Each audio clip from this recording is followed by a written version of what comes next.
Okay then, I'm going to go a bit left field with this episode because as much as my own best advice is to plan ahead, and I do have a plan.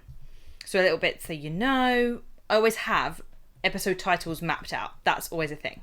And I had 3 episodes ready, but I knew the 4th was kind of empty today. I had the title, but wasn't really sure I was going with it. And I was like, I was looking at the titles and thinking, I don't really know if they're the right ones. I kind of already covered some of the ones that I was thinking of. And I was like, how do I decide what to do right now? Like, I could look through this list that I've got here, but I'm not really feeling any of them. I want something that feels right. And it's so funny because some of the titles I'd written when I was planning them yesterday, actually, I was doing 2, I was mapping them out, and I came up with a new title. I was like, that's so good. And it actually matched one of the other titles I had. Not exactly, but I was like, oh, that could be a better title for that, or it's along the same lines. So it's so funny that had come up, even though I didn't know about it. And then I thought, well, hang on a second. This is probably something that you have experienced or have gone through before and would probably find quite interesting in terms of, oh, wait, Chantel, who knows how to do this, who has literally a list of titles to use right now, is finding it difficult to come up with something. So, I don't know how I get around that because now I'm just doing a recording of something that I'm thinking out loud to you to some degree and explaining. So it's kind of backwards. But had I not had this idea to then come up with an episode, so if I had to come up with like an episode 5 that I was going to record after this, what would I do? What would I do in the scenario when my creativity is not cutting it, my planned list is not cutting it, or they're not intriguing enough to me? And how do I know what to talk about in terms of that? So the ones I've recorded over the last few, just for context of what I've already covered, are you don't have to be loud to be heard. I don't know what they'll end up being called in the end, but that's what the intention is. Don't have to be loud to be heard. The next one was about never being ready to start your podcast, which is actually only last week's episode because I recorded it second but knew it was going to be third. And the one that I just recorded, well, that's good. I'm glad I can remember the name of it. What do you do when you can't be bothered to record? So, like, your energy is lacking. So this episode is actually a little bit close to that, but thankfully that one's going out as number 2 and this one's going out as number 4. So there's a bit of a gap. But, you know, sometimes the title can actually be the thing that's stopping you. So I talk about planning and planning again, but this is almost like a double level of that because I've got the plan. I've got the plan for, so this is around episodes 9 to 12, but I've got up to episode 26 kind of half mapped out. So it's like, why are none of those stirring up enough there? Maybe I feel that they're just not what I want to talk about right now. And you have to balance it with, okay, so what have I covered here? I have pillars. You should always have pillars because it keeps you on track for making sure your content stays within its lane. It can be really tempting, especially as you guys have probably got a B2C business. I've got a B2B business in this scenario, and it's much, much more narrow anyway in the first instance. Whereas when it's B2C, and if you're a life coach or therapist, then, you know, life covers everything, right? So it's very difficult to stay away from being tempted to talk about things that don't actually match what you're talking about just because they're interesting. So like I did one on Molly May and privilege, and I felt like it was very relevant to millennials, and it was kind of useful, but it didn't really relate to my brand. I felt I wanted to talk about it, and there is no harm in doing that every now and then, but you have to keep record and you have to keep track to understand when you go off piste and how often you go off piste. Otherwise, you soon continue to go off piste, and your audience, you're drawing in an audience that love that content, but it's got nothing to do with your business. It's a bit like, I think one of my early episodes on this is about Taylor Swift being a marketing mastermind. And the reality is, I don't think that many people that are listening, not many, care too much about her as a person, care too much about that. But I love her. And I know that some people that listen to me will also love her and will love that I've gone into that a little bit because she is a marketing genius. Won't get into it today. You can go back and listen to it. But I wouldn't do too many of those. Another thing I experimented with that I actually think really worked was called I Haven't Made It Yet. And they were like little diaries. That's interesting. That's interesting. I haven't made it yet. They were diary kind of versions of what's been going on for me recently. And of course, you get a flavour of this every time that I share a story, share what's been going on.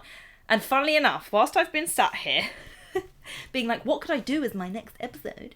Well, actually, what if every month I did do, every 4 episodes, and I haven't made it yet. Because I used to do them every other, but that's quite an intense schedule, i.e. I did 2 episodes a week. That is something that you do get to at a certain point. But doing 2 episodes a week when you're first kind of working out your messaging and stuff like that, it just adds in another stall. And don't get me wrong, it was very simple. I recorded it audio only. I recorded it on my phone, on voice note, nothing complicated. And used to upload them every Monday, if I remembered. And I think I've got a bunch on my phone that I never uploaded, so that'd be quite fun to use. Again, that gives you a few backups as well, although are they relevant if I'm talking about my week? But it's interesting probably to hear. So I think I'm gonna, even though I've got my pillars, which I mentioned previously, which are a mixture of, just to give you a bit of an insight, at the moment, because they do develop, they ebb, flow and change, it's podcasting, voice and identity, visibility without burnout, and I know, I just have 3. Okay, that makes sense then, that maybe that's why I'm finding a 4th a bit of a struggle too, because I'm thinking, I don't want to go back, because you don't have to have you don't have to be loud to be heard. What have I actually put that under? Why you don't have to be loud to be heard? Voice and identity. Yes, I would agree. I don't think I have a podcasting one this time per se. Oh, actually, no. Why most podcasters, why my most coaches never start the podcast than they should, which is that you'll never be ready to start. It's kind of mindset, kind of podcast, and then not having the energy is visibility without burnout. That one's quite easy to match. So it doesn't surprise me. So what was the next podcasting one? Oh, it was talking about equipment. Now I've seen that and actually read it and thought about my pillars in the order. Part of me thinking, I should have done that one. Because someone asked me about it today, and I put a little picture up on Instagram. There's this big myth around all the kind of podcasts equipment that you think you need to start, and something I haven't gone into too much in detail so far is the kind of stages you have with podcasting, whether it's equipment, whether it's with like this. You're seeing this. I'm giving you this very raw version of like, what do I talk about? How do I do it? What do I do? And I don't have the data yet to know what you like hearing. At the moment, I'm creating content that I think will work. I'm creating content that I've mapped out for 26 odd episodes, and I need to see the patterns. It's really interesting. One of the episodes in particular that's come out in season 2 really popped off on YouTube. Haven't seen the same over on Buzzsprout. I'll just jump over to find out exactly which episode it was. But the clever bit of content, hence the clever content creator, is all about finding the patterns and finding the things that people clicked on more than other stuff. So why posting every day isn't the reason you're still invisible hit. 19 views, not a lot, but everything else is in the single digits. 2 views, 5 views, 9 views, 5 views, 4 views, 9 views. You know, so that's interesting. You do have to go, interesting, why did that one peak? And I forgot to put a YouTube thumbnail on it. My hand is like that in the image, so it makes me think that drew people's attention, maybe. That's the only thing I can think. But 19 views compared to the others. So we're looking for those little spikes. And so what I might test is some content around that again. So the possible keywords that maybe triggered that are posting every day, or something about still being invisible. And it's this data that you want to collect over time. This is what you're in this early stage phase. Because when I jump over to the Single Girl's Guide to Life, the Single Spark as it's now called. Now, the very last episode I ever had on there is peaking. We have to ignore that. You've got to be a bit mathematical with this. Because it's the last one. When people hear about the Single Spark through social media, through SEO, etc., they're either going to go to the first episode or the last episode that's just come out to hear what's going on. So that's naturally going to put a peak on it. This may be having an effect on the penultimate one, the one before last as well, why feeling lonely makes you a target in dating. However, I also know that my data, my own experiment, I can't say this for any other person's business, But for my podcast, that one, the trigger words that made more episodes be listened to, one of the words was lonely. Loneliness. Lonely. Very much made a little peak. And so it doesn't surprise me that, like, so the numbers go 168, 140, 176, 203, we'll talk about it in a minute, 142, 135, 182, 337. So the 337 is the one we're ignoring. Why is the March 27th one, the penultimate one, 182, could be a slight side effect from being the penultimate one, could be because it has the word lonely in it. Now, the other one that's really interesting is the 203 one. Obviously, we're just looking at the final 8 here. There are 125 episodes on there, so I'm only looking at 8 or so that come up on my screen. So the one that's got 203, that is an anomaly again, and the 176 is a bit, actually, because 168, 140, 176, 203, why is it growing up when they've come out later? You would expect episodes that have been there longer, so the earliest one to have more, although that first one I'm seeing was the first one back, so also you wouldn't expect more.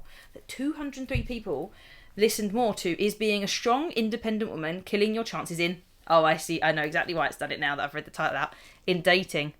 So my other known peaking word, funnily enough, the last word of the title, is dating.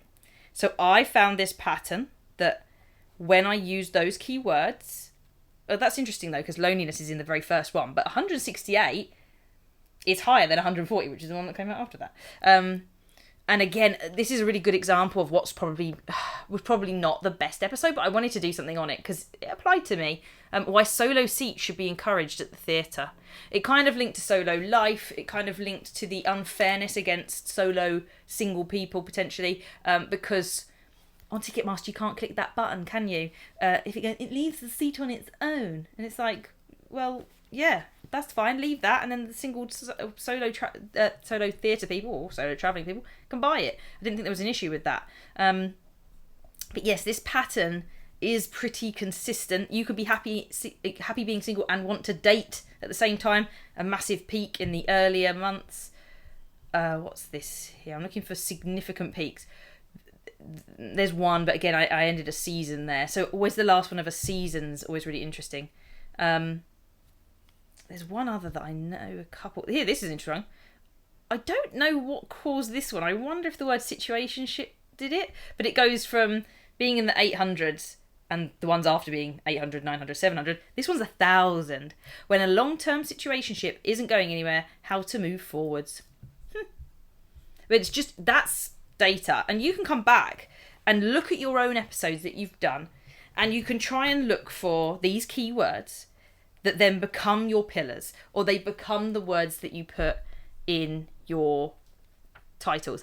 Will I Be Single and Alone Forever is one of my biggest hitting ones there.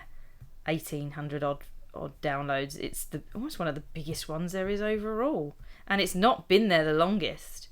The older ones are okay. But even, it's just so interesting. It's not an exact art by any means. It's just fascinating. But if I ever want inspiration to come back to that one, finding those keywords and thinking, okay, well, I'm not averse ever to using ChatGPT. I just think you have to be aware of ChatGPT and its flaws. So I would be going, right, I want to add this title in. Maybe we'll go situationship would be another kind of keyword. Although how much would I have to say on situationships? Like, there's only so much. Do you want to be talking about it all the time? But if you just want some inspo, something like that. So at present, I don't have enough data, really, on Ready to Be Heard to do that. Apart from that kind of one, nothing. There's two others. I would say, three others that kind of, four others that that buck the trend. Sorry, on mine. So cutting content creation time in half. So something about saving time. This is good research for me right now, and you're going to find out what I'm going to be talking about in the next few episodes. Why your podcast doesn't need to be perfect for you to post it. So I think that very much relates to the one I recorded, and you'd have heard a couple of weeks ago if you were listening, on you don't need to be ready, you'll never be ready to get started. You can also go the other way and look at what didn't work. 5 things I wish I knew when starting a podcast. That's got a little push up. It almost doubles. And so everything's relative, right? So when I say doubled, the other ones have got 11 and 12 around it, and this one got to 26. Nothing else is in the 20s at that point in time. So that's there. There's another one that does peak, which is why your business doesn't need a podcast, but it was the last one I had before I stopped in April 2024. And you know what that means? It was the last one there that people saw as they found the podcast, so it's skewed. But 2 episodes before that has a peak, which is in the 20s. 4 mistakes entrepreneurs make when trying to grow their podcast standards. So there's something about growth, there's something about time, and there's something about starting, perfection, like that. And it helps you just to form some of that. Now, this has been a very different style of podcast. It's been you being with me as I'm thinking it out loud. I had no notes. Welcome to the no notes. I've written notes as we've gone along. There's nothing there that was there before. It was me on the fly. Now, I always think this might not work as an episode. So be it. Record it anyway when you're doing this. When you're talking about something out loud that you haven't planned. Maybe something happened in a client call, which was actually what I was going to use to help me plan number 4, because I was meant to have a client call before this and they've just cancelled. So that didn't help me come up with an episode 4 plan. Also another good technique. But maybe they've come up with something that you didn't manage to answer at the time and you very much led them to answer and lead. And then since then you've been thinking about it, but you haven't, soundboarded it out, put thoughts out there. And it's a beautiful way to invite people to comment back, especially if it's a social issue or a social circumstance. Situationships in my case, putting it out there. There was someone that I was working with and this was happening in their life and they were asking this. We discussed that. But since then it's been making me wonder. And then you can park the client in terms of not worrying about giving their identity away or talking about them. You use them to bring the story in. But after that, you talk out loud in a very real way, in a way that's a little bit scary. You might be like, what is this kind of episode? People love real conversation. They love real people. They love people having real thoughts. You feel like being the expert, it means you have to know everything. You have to do it perfectly. I'm here to say, no, you don't. You just have to know more than the person that's looking up to you. I don't know everything about podcasts. I certainly don't care about entertainment podcasts, the celebrity ones. Couldn't care less. People go to me, what's your favourite podcast? I don't know. Like, to me, a podcast is like asking who your favourite comedian is.